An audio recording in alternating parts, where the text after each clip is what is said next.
Hey, this is Matt once again. What about another review? There's another paid request, this time from Ken. Thank you so much for that.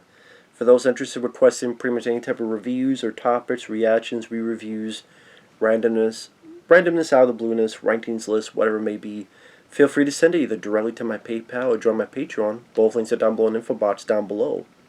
But this is for a film called Fried Berry from 2020, which I guess is based on the director's short film he made to a feature film. And this is a film that pretty weird, pretty quirky, interesting for a little bit. Not a bad looking film in terms of cinematography. The acting was decent enough. There's a couple neat little things the director puts in there. Like the very beginning, you have an old TV and the camera pushes in. You have a guy warning about 18 certificate and this is going to have violence and language and nudity. You have a bit of a synth music, 80s style throughout the film. And even like the title font of the credits is a John Carpenter type of title font that you see in The Thing and other stuff. It takes place in South Africa. You have this guy, Barry, who is a druggie. He got a wife and a kid, but he doesn't take the best care of them. He'll go to the bar, he'll take drugs. And, the movie does try to have a quirky sense of humor. Like a guy talks to you at the bar is going on this conversation about Mickey Mouse and why do these cartoons wear gloves, and I'll tell you why, because it was blackface and it was a minstrel show. Blackface, white gloves, so they gave it to Mickey because Mickey Mouse didn't always have gloves. And I'm like, okay, you're definitely high.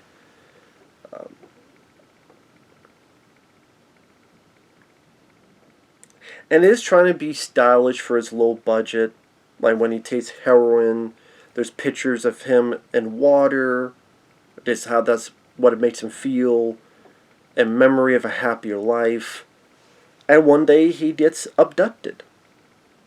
And again, the directing is at least trying to be stylish. He gets abducted. Wide shots of him going up. Him being probed.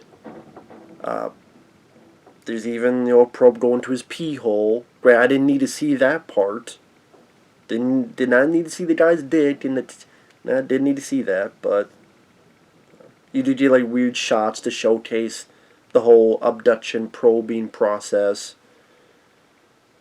And then pretty much the alien takes control of his body. And then I will say it went in a bit of a different direction than I thought it would, it made it a little bit interesting to me, more so. Because I figured, okay, the alien's going to take control of his body, and then he's going to go around killing people in his body. No. The alien's actually not a bad guy. The alien just walks around and observes. And the alien's actually, I guess you would call a good guy. Because at one person he helps someone who's having a heart attack. He inadvertently, saves these kids from this child abductor. It's pretty much just him. What it's trying to do is have an alien view society and human,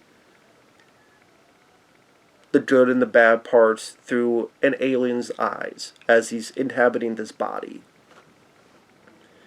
So the alien in this body wanders around and encounters sex, whether it be two guys giving blowjobs in a bathroom, has sex with one lady, and she comes, has sex with another lady, he comes, and immediately she gets pregnant, just like that. But I'm thinking, okay, this is where he's going to start killing people. No, she has the baby, but she's fine, and she actually comes back later and becomes a bigger character.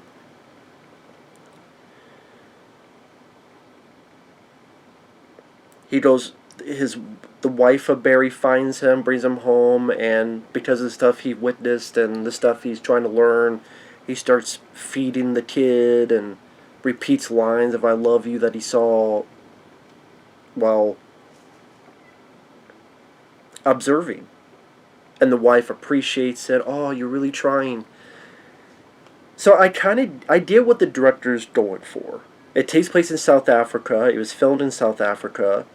I should mention that. The lead actor they got for Barry, he's definitely have an expressive face. You know, it could be very like a rubber face, and whether it be at a club and it's trying to dance or doing all this other stuff. Again, trying to view society from an outsider's perspective. It's almost as if it's trying to be. What was that film? The Brother from Another Planet? That was a film from back in the day. That's what it seems like. It's trying to be another version, like a bit of a more R-rated version of Brother from Another Planet with Joel Morton, back in the day. It's not a film I hated. It at least kept me interested to see what would happen next. But the thing is, there's a big lack of story. I almost want to say there's a lack of point, but I get what the point is. But there's not a big story. It feels like a bunch of separate moments put together for like an hour and 40 minutes. There's not really a narrative. It's kind of just him wandering to the club, or wandering over here, or wandering over there. Again, from a club to sex to being at home to again. Then there's this like episode 5. He just knocked down Drad, and he's tied up, and there's a girl there, and there's this pervert child abductor, and takes our lead's one of his tooth out, and then gets out and realizes there's more kids and saves the kids by fucking up this guy who tries to attack her with a chainsaw. Although granted, it's not that gory, sadly. He does kill the guy, but it's not that gory. I wish it was. I think that was disappointing, because not. I mean, you have a fight involving a chainsaw. It should be epic or violent. It's not. It's just kills the guy, and you just see blood spray on the guy's face, which is disappointing. I mean, why? If you don't have a chainsaw, why not be graphic? Show up close of the chainsaw in the guts, or cutting the guy in half, or cutting the guy's head off, or. So again, that was disappointing. And then he's arrested, and then I'm sitting there going, wait a minute, did none of the kids tell the cops that he helped save them? Fuck them kids, But then he's in a mental hospital, and then at one point he escapes, and then at one point he sees a dying guy and who's asking for help. So the alien doesn't know what to do, so takes off headphones that he was given and puts it on him and walks off. Just like the guy's dying of like a gunshot wound or something. There are times that he's given drugs and he goes a bit off kilter. But it's kind of just random. It just goes from A to Z to D to G. And you kind of wish there was either, I don't know if a tighter pace, or maybe it is something that works better as a short film, because there's no really strong narrative. Again, it's a lack of story, and you're kind of just sitting there. We're observing the alien in this guy's body, observing the world from his eyes, and the movie kind of goes along with that. And there's certain things that I don't know if they're supposed to be more filmed about. But there's a bit where he gets beaten up by these guys, and then he tries to do something, and the guy like stops, but then he walks away. But I don't think we ever see that guy again. So like later on, like maybe that guy's heart explodes, or yeah, I could be wrong. I don't think we ever see that guy again. But again, I wish there was a bit more of a direction of where the story's going. It's kind of just, here's the situation, we don't show how it is in South Africa, so we're just doing this.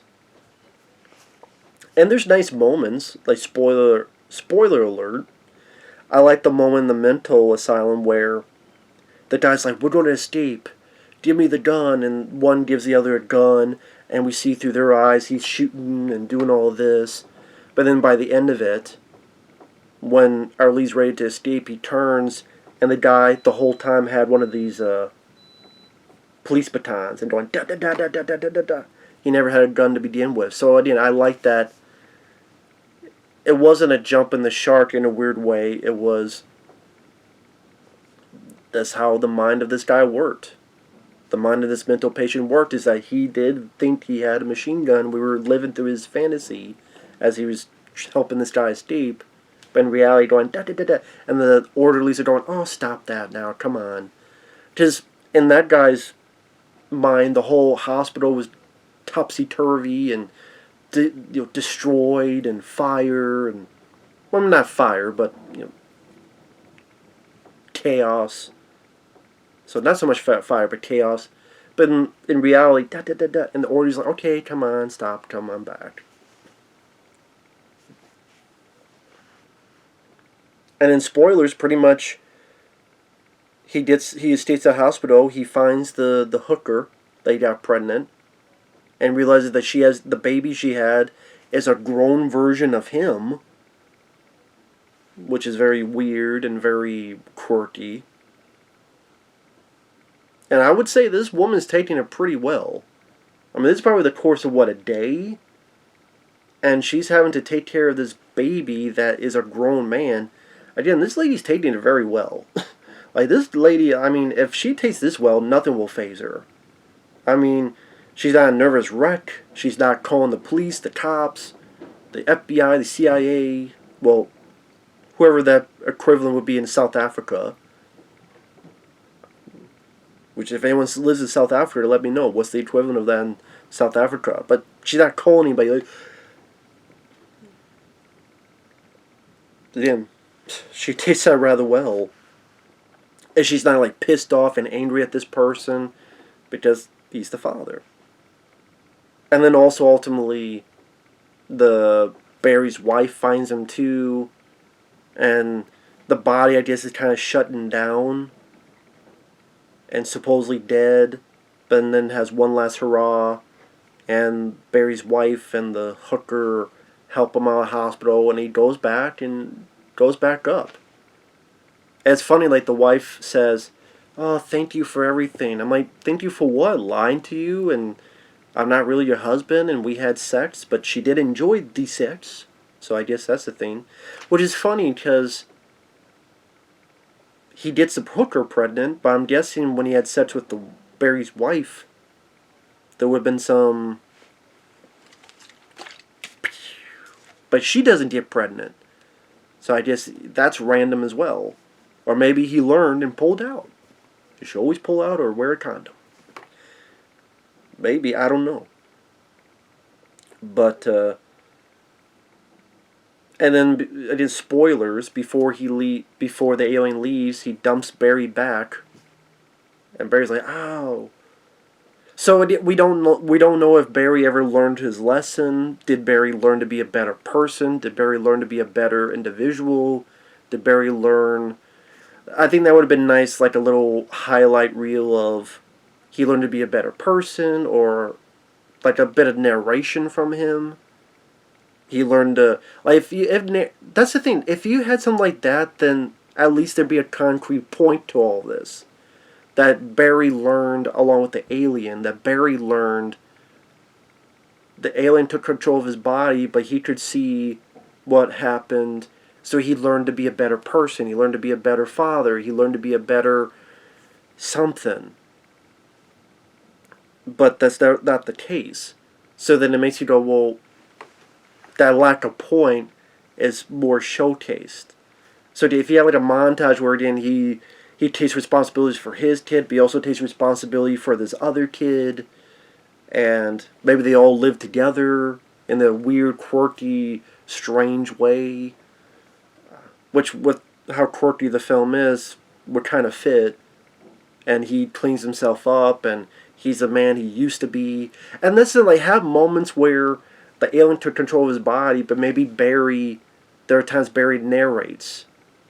Is I can't move, I can't do anything, but I can see through it.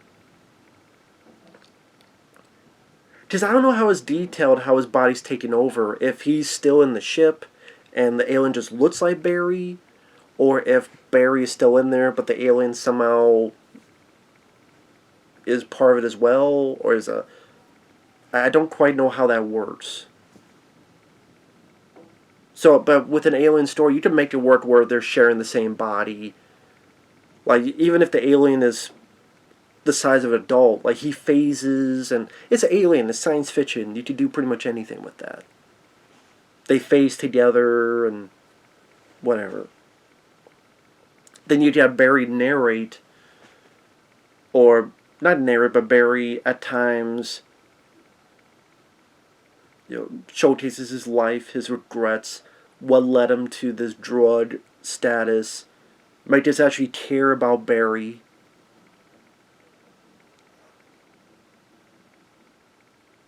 But again, it's not, or showcase that he's learning a lesson or two.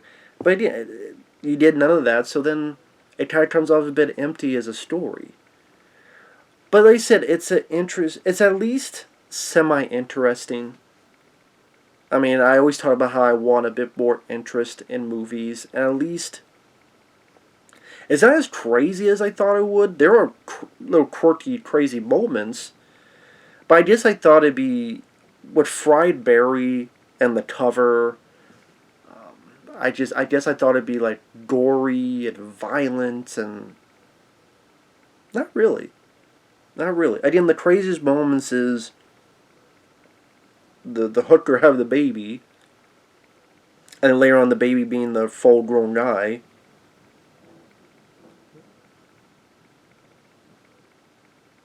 And then the most violent would be when he kills it out with a chainsaw, but you don't see anything other than blood spray. So it's... I wonder if it would be disappointing to people if they want more of a hardcore, crazier... like equivalent of... what was that movie back in the day? Street Trash. A Street Trash back in the day. That's a very crazy movie. And I would say that's crazier than this movie, Street Trash. I would say with Ken, if you like this type of film, go find a film from the 80s called Street Trash.